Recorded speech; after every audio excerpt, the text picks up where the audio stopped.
السلام علیکم، بسم اللہ الرحمن الرحیم۔ حکیم لقمان کی پیشین گوئی۔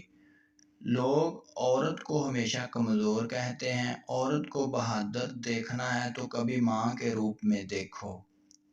2. عورت کی محبت مرد سے دگنی ہوتی ہے۔ اس کو تھوڑی سی عزت دو تو یہ آپ پر دگنی محبت نچھاور کرے گی۔ 3. ایک عورت گھر کو بنا بھی سکتی ہے تو اس گھر کو برباد بھی کر سکتی ہے۔ 4. مرد کتنا ہی سمجھدار ہو، عورت کے بغیر گھر ادھورا ہوتا ہے۔ 5. جس کو آپ سے سچی محبت ہوگی وہ آپ کو فضول اور ناجائز کاموں سے روکے گی۔ 6.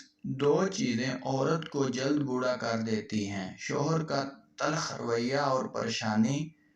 7. 2 چیزیں عورت کو جوان رکھتی ہیں: خوشی اور اچھی خوراک۔ اگر آپ